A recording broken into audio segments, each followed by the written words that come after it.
right, we take time out every week to hear from someone from our community. We're a very diverse community. We got a little bit of everything. And so we like to give different people from our community the opportunity to come up and share. Sometimes it's a personal story, sometimes it's just something you're passionate about. And so this week we're hearing from James Morgan. And yeah. So anyway, yeah. He's my boyfriend.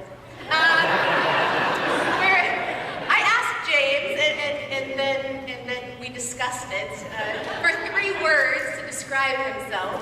All right, and so we came up with fun-loving. These are all hyphenated because he's a cheater, right? He came up with just 3 words: fun-loving, hard-working, and non-conformist. Hence all the hyphenated, more than 3 words.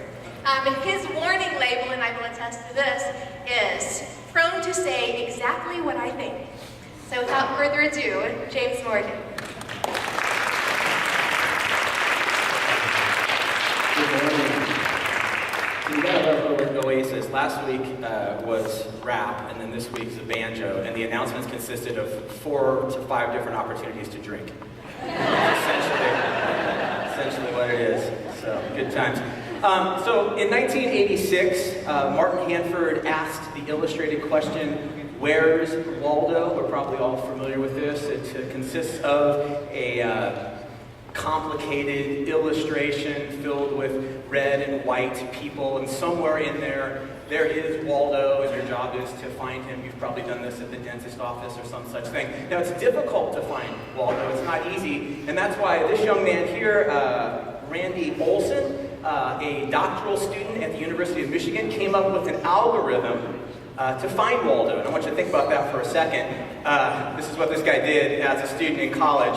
Even Bernie Sanders doesn't want to give this guy a free education. Complete waste of money. But this is the actual algorithm that he put together for finding Waldo, and that's a little complicated, but he actually copyrighted it, which is interesting. But it essentially comes down to 3 steps if you just want it nice and simple. You start at the bottom left corner, you go up, you go across the top, and then you go down the bottom right. Those are the 3 simple steps to finding Waldo. And to that I would say, who cares? Seems like a lot of work to find Waldo. You may be asking the question, where's Waldo? I have a better question for us this morning, and my question is this: where's wonder? That's a better question. In life, because I don't know about you, I want to have a life that is full of wonder, a wonderful life. And so where around us, how do we identify, how do we spot, how do we see wonder around us? And the truth is that when it comes to the big things in life, it's not difficult to be inspired with those wonderful moments where you're completely present, you're all there, and you're just, it's like, man, this is wonderful, this is awesome. When you're standing in front of an ocean, you're probably not thinking about much of anything else. You're not doing your taxes, wondering if you have clean laundry. You're just there in that moment going, this is wonderful. Oceans do that. Mountains do that, where you're just like, life is so good right now. So there are the big things in life that make it easy to find wonder. Some of them are natural creations. Some of them are man-made. Machu Picchu, how the heck did they get all those rocks up those mountains? We don't know. That if you were there right now, you would be full of wonder. There are the Great Pyramids. You might wonder, as Dr. Ben Carson does, why did they build them so big to house their grain? That is full of wonder. So there are man-made wonders. There are natural wonders, like these are called light pillars that occur with ice is in the atmosphere. I've never seen these, but amazing.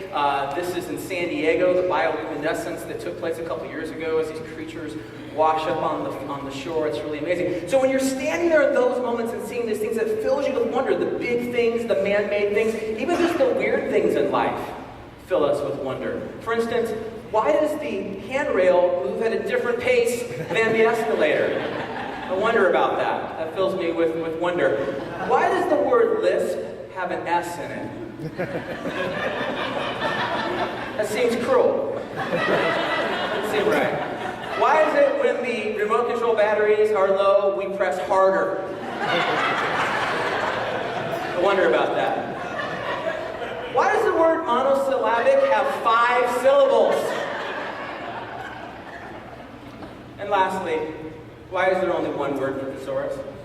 Think about it. So these are things that we wonder about. They're the big things, they're the man-made things, they're the weird things. These are the things that fill us with wonder. And when we are in the midst of these experiences, it's easy to be present, to be in the now, and to say, life is amazing. This time right here is good. I love what's taking place right now. It's easy to find wonder in those opportunities, but it's more difficult to find it in the everyday. Here's my main point, what I want to get across to us today.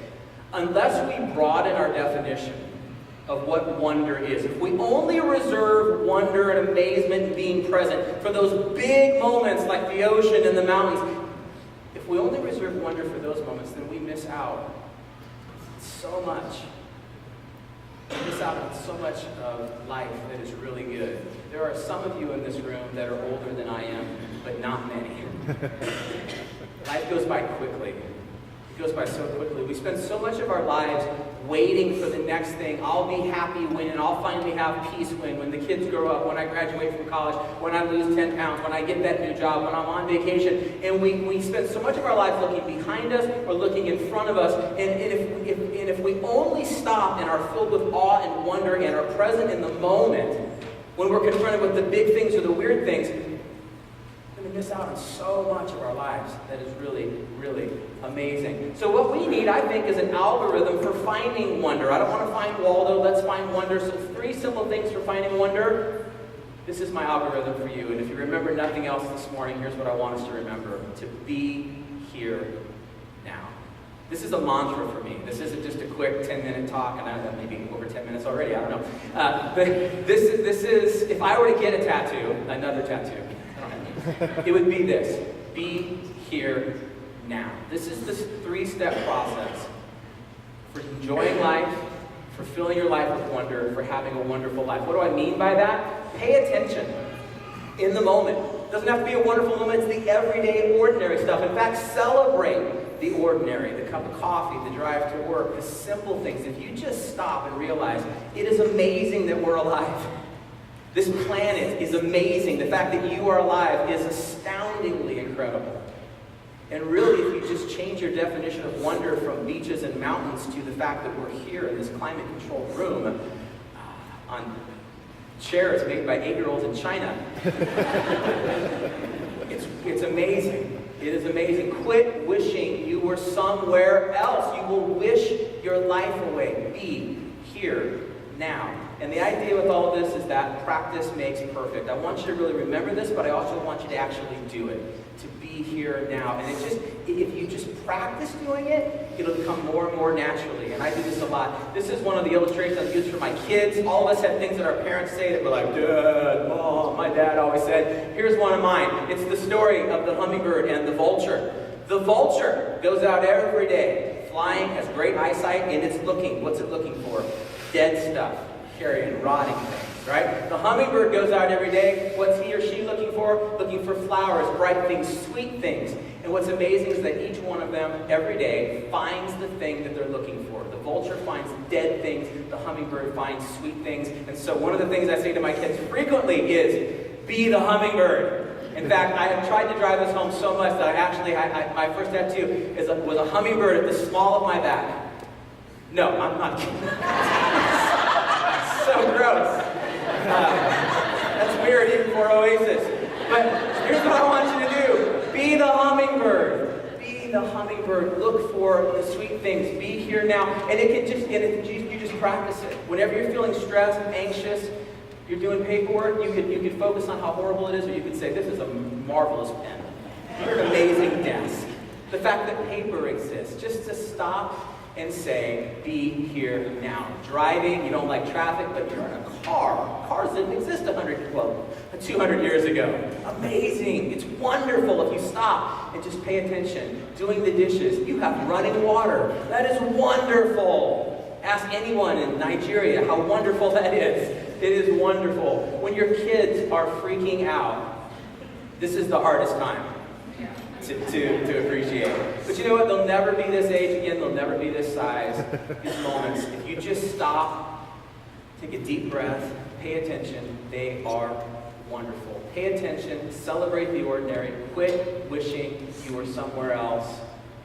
This is a real picture. Went online about 18 months ago with this guy on his phone missed that because he wasn't in the moment, he wasn't there. Pay attention, celebrate the ordinary, quit wishing you were somewhere else. So, where's Waldo? Don't care. Where's Wonder? Care a whole lot. And here's what I want to leave you with. Be here now. Thanks.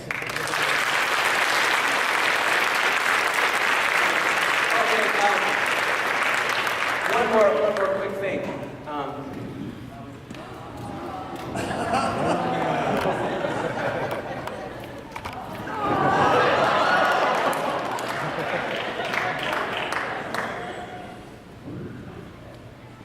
You are so smart, so beautiful, so brave, so courageous, so fun. Most amazing person I've ever known. You are my best friend. Will you marry me?